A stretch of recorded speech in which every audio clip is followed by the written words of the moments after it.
About to leave, already packing.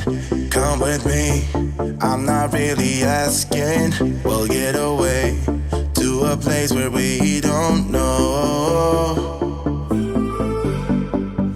About to see the world in action, what we can be, life with no distractions. We'll get away, this is what we waited for.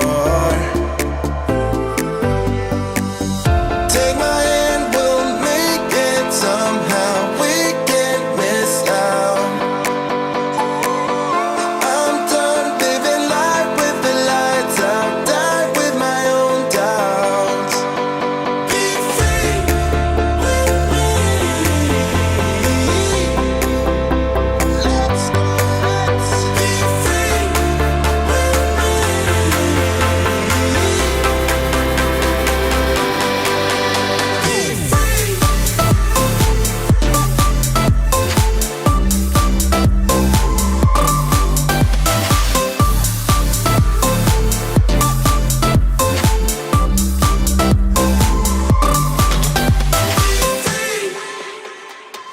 Not looking back, eyes on the freeway, Bonnie and Clyde, a classic cliche. We're on the run, this is what we waited for. Take my hand, we'll make it somehow. We can't miss out. I'm done living life with the lights out. Die with my own doubts. Be free.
Good afternoon, welcome. It's Jim here at Tutor with Graham, live from Sunderland for our 6th AQA A-Level Business Revision Blast. Can you believe it's our 6th, G? Can't believe how quickly the weeks have gone. Can't believe it.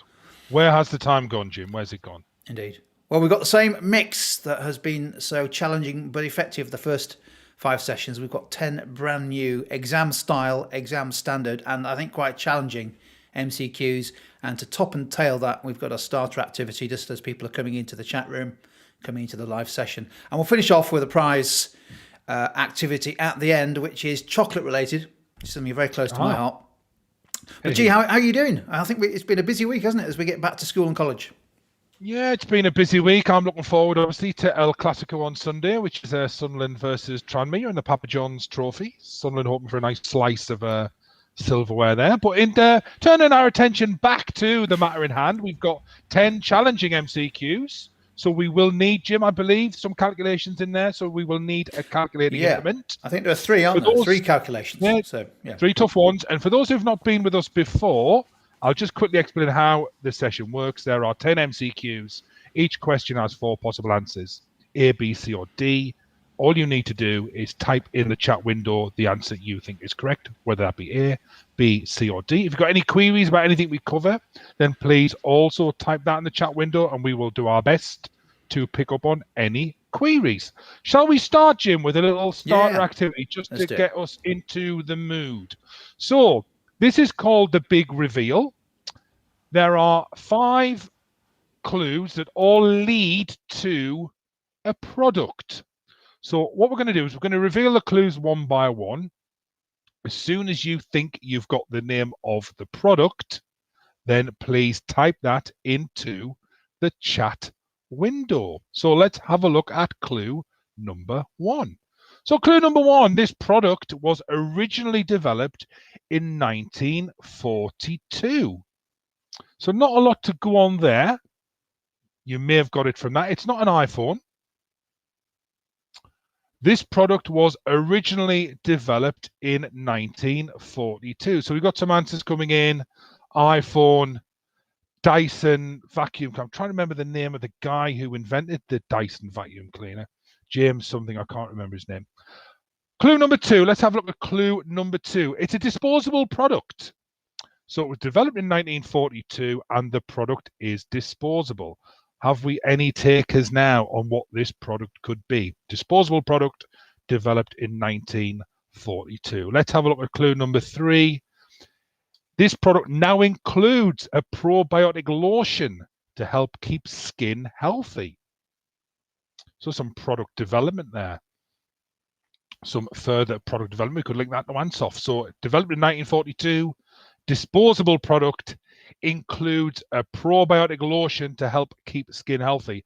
It's not Lynx. Lynx Africa, that tends to be, sales of Lynx Africa tend to peak around Christmas time. I always seem to get Lynx Africa for Christmas. I don't know whether someone's trying to tell me something, but it's not Lynx.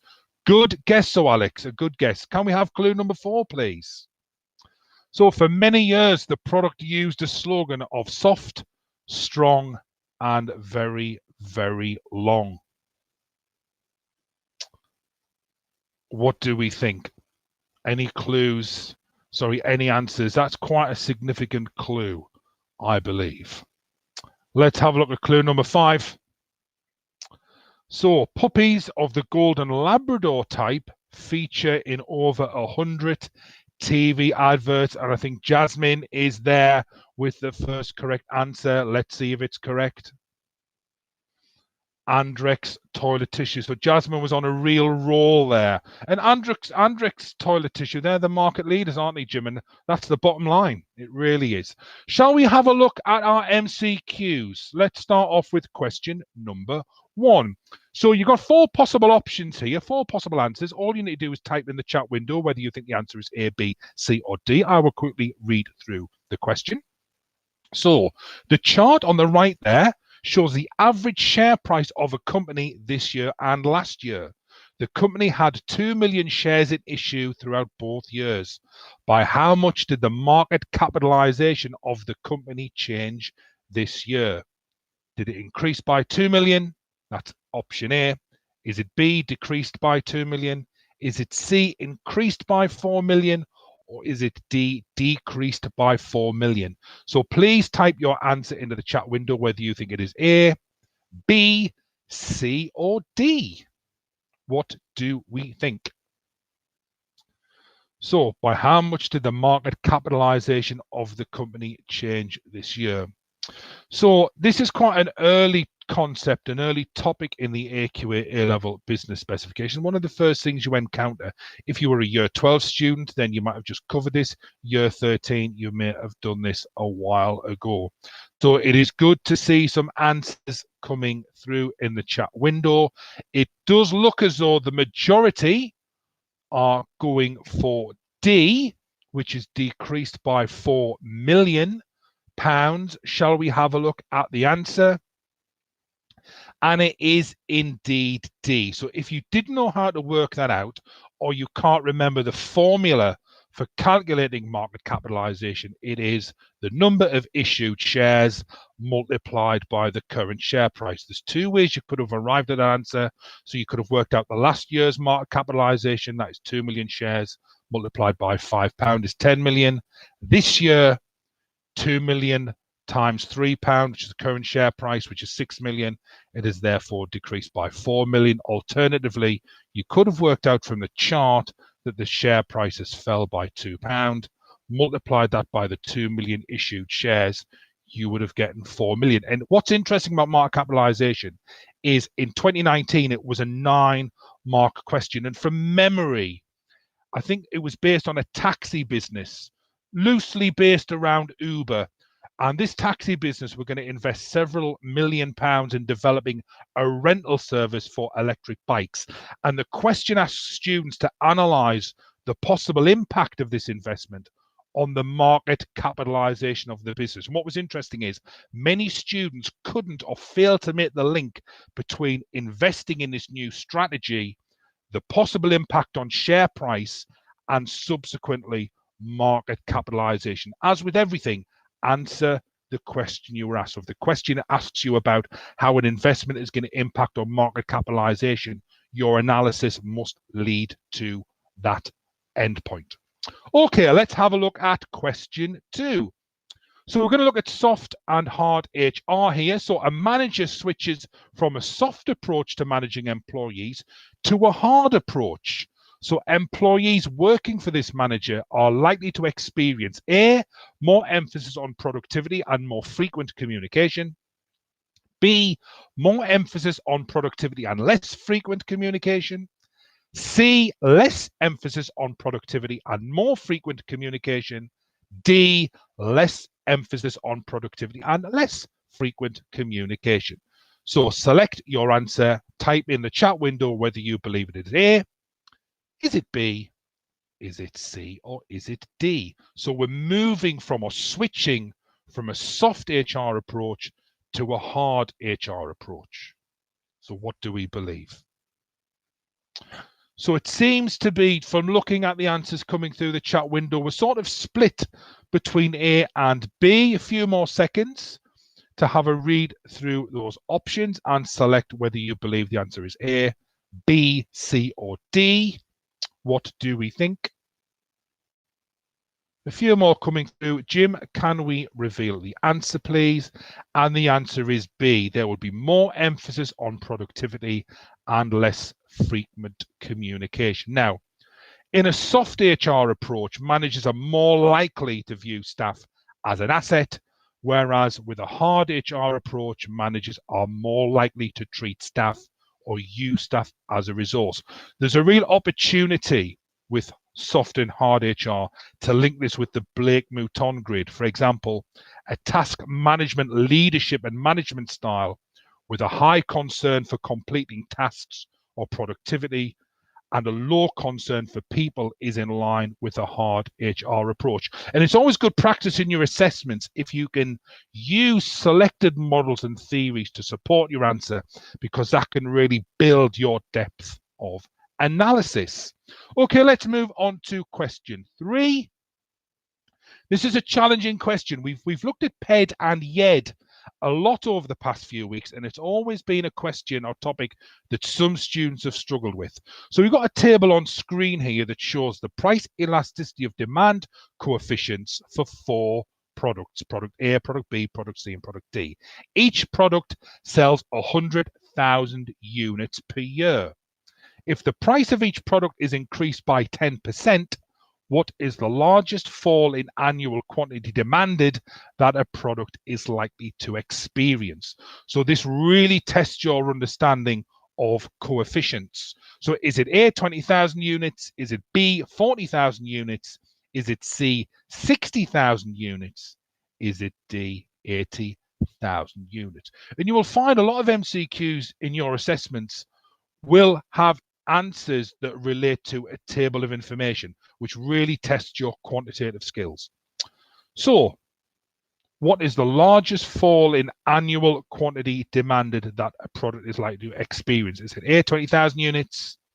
Is it B, 40,000 units? Is it C, 60,000 units? Or is it D, 80,000 units? And I think we've just put in the chat when this is a tough question, and I think that is borne out by a little bit of inactivity in the chat window.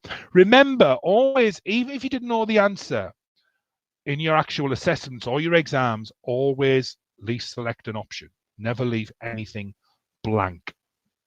Now, before we reveal the answer, it is really important to remember that the PED coefficient tells us the impact on quantity demanded in relation to a change in price. We have an answer. Alice has typed in A and Alex has typed in A. Let's reveal the answer. Is it A? It is indeed A. Let's quickly run through why. So A PED of -2, remember we ignore the minus, tells us that for every 1% change in price, the quantity demanded will change by 2%. Therefore, a 10% increase in price will lead to a 20% decrease in the quantity demanded. All you needed to do there was multiply the 10% by the coefficient, which tells us that a 10% increase in price will lead to a 20% decrease in the quantity demanded. Therefore, product A will see a fall of 20%, which is 20,000 units. That is a tough question, but it really highlights the importance of fully understanding what the coefficient means. Okay, let's have a look at question number 4. So question 4 is about liquidity. A business wants to improve its liquidity by reducing the amount of finance tied up in working capital. A strategy which is most likely to achieve this financial objective is one which results in A, lower receivables days and lower inventory turnover, B, lower receivables days and higher inventory turnover. Is it C, higher receivables days even, and lower inventory turnover? Or is it D, higher receivables days and higher inventory turnover? So it wants to improve its liquidity by reducing the amount of finance tied up in working capital. Which strategy is most likely to achieve this financial objective?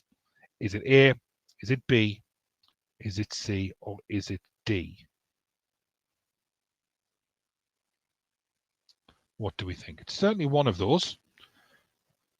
It's certainly A, B, C, or D. It's definitely one. Let's certainly not F. Definitely not F. Jim, can we please reveal the answer? And it is B, low receivables days and higher inventory turnover. That would improve its liquidity position. So remember, just to develop this concept a bit further, low receivable days may involve something like reducing the length of trade credit. For example, reducing the time a business allows customers to pay, say, from 60 days to 28 days. This would result in cash flowing into the business quicker. Before we look at question 5, I just want to pick up something in the chat window. Now, remember, if you're an AQA student, this is an AQA revision blast, but it's, we do have students from other exam boards dipping in and out. If you're an AQA student, you do not need to know how to work out the coefficient. You will not be asked a question on that in your assessments because it is not on the AQA specification. So don't be concerned if you do not know how to work out the coefficient. You will not be asked this on an assessment because it's not on your specification. However, it is useful to know how to do it because that can aid understanding with price elasticity of demand. What you do need to know, though, is to interpret what the price elasticity of demand and income elasticity of demand coefficients mean. So don't worry if you do not know how to work the coefficient out. It's not on the AQA A-Level Business specification. Okay, let's move on to question 5, which is the last question for me before I hand you over to Jim. So we've got 2 statements here, and what you need to decide is whether each statement is true or false. Let's look at statement 1. According to Hackman and Oldham, task identity and task significance are 2 job characteristics that influence job satisfaction. Is that true or is that false? Statement 2, according to Herzberg, hygiene factors are those aspects of work that, if present, prevent employees being dissatisfied. So if you believe statement 1 is true and statement 2 is true, select A. If you believe statement 1 is true and statement 2 is false, select B. If you believe statement 1 is false and statement 2 is true, select C. And if you believe statement 1 is false and statement 2 is false, select D. So it looks as though, as I was reading through those options, everyone was typing their answers in the chat window anyway. Let's see what the answer is. It is indeed A. Both statements are true. Remember, according to Hackman and Oldham, other characteristics that can influence job satisfaction are skill variety, autonomy even, and job feedback. Remember, Herzberg believed hygiene factors such as pay reduce dissatisfaction as opposed to actually motivating. It is really important you are aware of the differences between hygiene factors and motivators in relation to Herzberg's two-factor theory. Okay, that's all from me. I'm going to hand you over to Jim now, who's going to take you through questions 6 to 10. Yeah, thanks, Graham. These are not easy questions. It's been a feature of the real exam papers, the first 4 papers, that the questions, the MCQs, have got harder. And all these questions follow the format of the latest papers. So if you can get anything half marks and above, you're going to be above average on these. So let's see if we can get 6, 7, 8, maybe even 9 out of 10. But don't worry about them. These are not easy. Question 6, good example. So let's look at this one. The 3 largest businesses in a market have a combined market share of over 80%. These businesses enjoy high profits mainly because they have significant economies of scale and are able to negotiate low prices from their many suppliers. So, according to Porter's 5 forces model, this industry is likely to have what? So you've got 4 options there that provide 2 dimensions of the different 5 forces, in this case entry threat and supplier power. So have a look through those 4 and work out which combination you think best fits that description of the market in the stem of the question.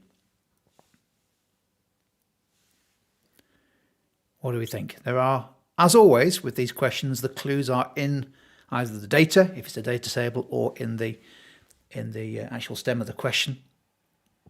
A few more seconds to have a go. Looks like, lots of answers coming in now. Let's take a look. A few more seconds.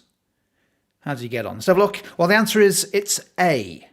So let's just look at the evidence in the stem there. We were told that the market is dominated by 3 large businesses, over 80%. They are the biggest players and that they enjoy high profits. Well, why is that? They have significant economies of scale. Significant economies of scale and dominating the market would suggest that that is going to be a deterrent to new entrants. New entrants are going to find it hard to establish themselves in that market, in particular to operate at a scale that enables them to compete with those market leaders. So that suggests a very low entry threat of new entrants into the market. And in terms of supplier power, this is the negotiating power of suppliers to those businesses. Well, we were told that they have low negotiating power because these market leaders can negotiate low prices from many suppliers. So no one supplier dominates the market. So therefore the answer was A, and that's often a feature of industries that have high profits. Okay, next question, and this is another one of those 2-statement questions that are beloved of the AQA exam format. And this one is about a later topic in your studies, change management. So don't worry if you've not studied these 2 models before. Hopefully you have. If not, I'm sure you'll be studying them very soon. According to Lewin's force field model, a driving force is an obstacle to change. Do you think that's true or false? Statement 2, according to Kotter and Schlesinger, self-interest and fear and understanding are 2 reasons why people resist change. So 2 statements to have a think about in terms of which, their veracity, whether they are true or false. What is the combination based around those 2 statements? Answers coming in, and this is very encouraging. A few more seconds.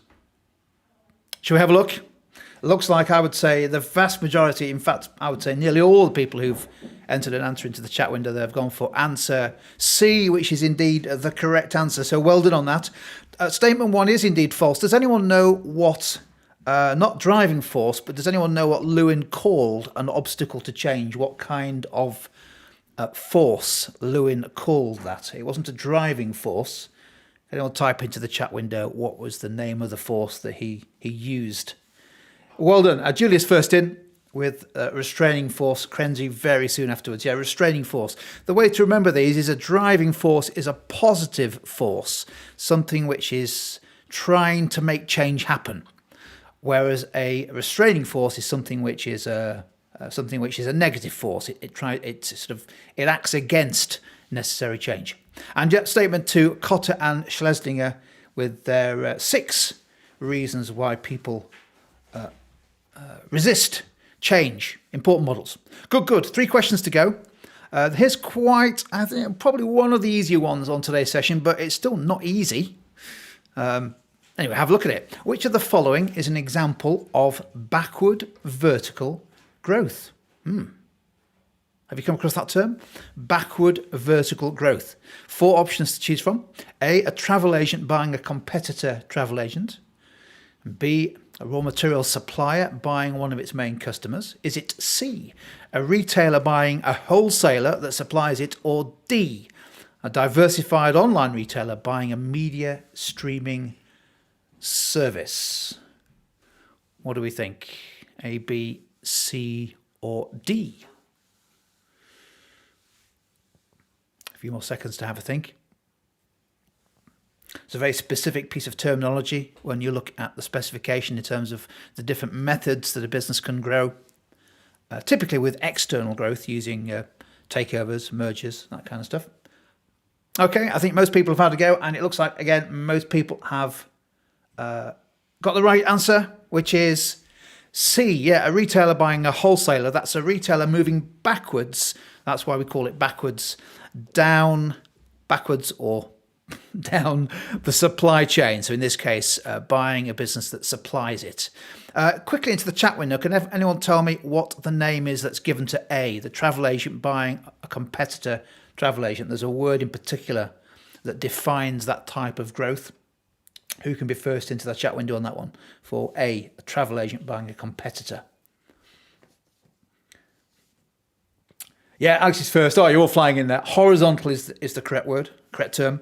I'll give you B, raw material supply buying one of its main customers. That would be forward integration. But what about D? What's the name given to D in terms of the type of growth? In fact, I think it's already appeared in the chat window a few seconds ago, but in relation to the first question. So, yeah, conglomerate integration. Excellent. Right, 2 questions to go. We're doing well. This one's a hard one, and this one is a test of an examiner favourite, which is investment appraisal, where you have to interpret some data. So the table there on the right-hand side shows some investment appraisal results. An initial investment of £200,000 and some net cash flows for 3 years, 1, 2, and 3. After undertaking sensitivity analysis, management believe that the initial investment will be higher by £50,000, so higher than the initial investment of £200,000 by £50,000. What is the effect of that on the payback period? So you need to work out the payback period initially, and then what is the effect on the payback period if the initial investment is £50,000 higher. So have a little think, take your time on this one, because payback period is a key calculation. But in this case, we have to work out how it changes as a consequence of that increased investment. The options are shorter, by either 3 months or 6 months, or B and D, suggesting that the payback period might be longer by 3 months or 6 months. So which one is it?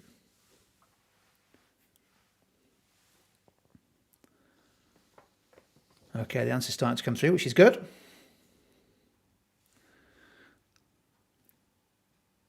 Oh, we've got a mix of answers coming through here. But most people, I would say, most people are opting for either, B or C. But most people actually are opting for B for the answers just coming through. Let's have a look at the answer, see how we got on. It is indeed B. How do we work out that it's B? It's longer by 3 months. Well, first thing, let's work out what the payback period was on those initial pieces of data in the table. We needed to repay an investment of £200,000, and we were looking to do that based on those cash flows. Well, that would happen halfway through year 2, wouldn't it? We need an extra £100,000 after year 1. That would be halfway through year 2. Therefore, the payback period initially was 1.5 years. What happens if we have to pay back an extra £50,000? Well, we're going to have to find an extra £50,000 from the net cash flows. And in fact, that's still going to be in year 2. But it looks like in year 2, we get 50,000 of inflow every quarter, every 3 months. So in fact, we just need an extra 3 months worth of inflows from year 2. So add 3 months on.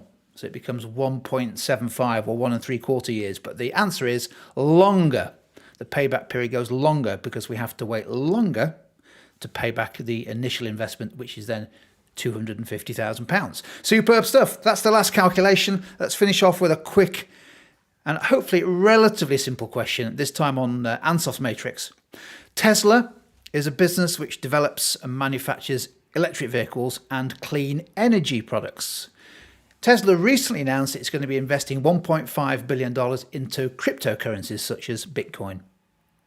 According to Ansoff, which category does that strategy fit into? So is it A, product development? Is it B, diversification? Is it C, market penetration, or D, market development? What's it going to be? In particular, what's Cameron Buckley going to be? Cameron Buckley going to be saying about that question? Given that it's his birthday, I understand. Is it A, B, C, or D? A few more seconds. Last time the Ansoff question appeared in the real exam, 66% of students got it wrong. So it's very easy to get these categories mixed up, but the clue is always in the answer stem. Let's have a look. And indeed, yeah, it looks like most people, I would say the vast majority of people have got that right. This is indeed B. It is a diversification, a completely new product, completely new markets. There's nothing related really. Very hard. You struggle to find a relationship between making electric vehicles and clean energy batteries and storage devices with Bitcoin. I'm sure there is a relationship somewhere in there, but it's definitely not existing products, existing services, and existing markets. So diversification is the correct answer. How do we get on? Type into the chat window what your score out of 10 was. Don't type 11 because we won't believe you. But if you're in sort of 5, 6, 7 territory, that's really good. 8, 9, 10 is amazing. And we'll finish off with a very quick activity just whilst you're counting your scores up. Let's see who can be quickest to crack this code. On the screen there, we have the UK's, this is as of last month, the UK's 6th most popular chocolate bars. Crunchy, Kit Kat, Twix, Whisper, Dairy Milk and Mars bar. All you need to do is to type into the chat window the 6-letter code that lists them in descending order of popularity. So start with the letter of the chocolate bar that you believe is the most popular. The most popular. And see if you can crack the code. I'll look out for the answers as they come through. Graham may join us. Are you still there, G? He may. I'm here. Looking out for the code as it's being entered. I'm just going to unwrap one of them here as we speak. So we're looking for the 6 letters, and you can have as many goes as you want. The 6 letters that explain the UK's 6 most popular chocolate bars. Which is the first one, and then obviously the remaining letters in descending order of popularity. What do you think it is?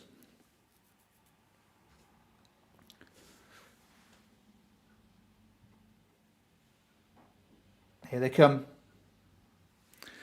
We're pretty close. And we're pretty close. But I'll give you a clue. It starts with a B. So you may want to have a go again. But this time putting them in as a B. Literally, as soon as you get it right, the YouTube algorithm automatically moves the slide on to the next one. You're getting very close now. And I'll shout out the person who gets it right first. I'll give you another clue. It starts BF. BF.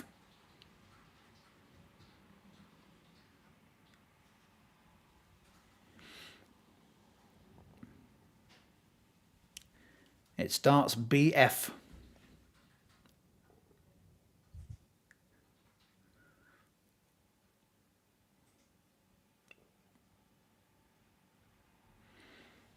Oh, you're so close. And we have the first one. We have the first one. It is indeed. Actually, it looks like a couple of people were equally quick on the button there going through. Yeah, BFCAEAD. Kit Kat, Mars bar, Twix, Dairy Milk, Crunchy and Whisper. I could eat one of all of those. Gee, on a day. I definitely could. If I'm having a particularly hard working day, I could have all of those. What do you think? That was one sweet question. Oh. It really was. It's a wrap. Well, I mean, what do you think of those questions? I thought those were tough. Challenging. It was challenging. I think everyone did really, really well there. There were some very quick answers, especially around the calculations. You know, people were doing them in a minute, 2 minutes. Very, very good. Always great to see. And some, you know, we covered a lot of topics there, Jim. Price elasticity of demand, Hackman and Oldham, Herzberg. We did a lot there. We did a lot. And fantastic to see so many students joining us at 12:30 on a Friday as well. Thank Crunchy it's Friday. May I say that?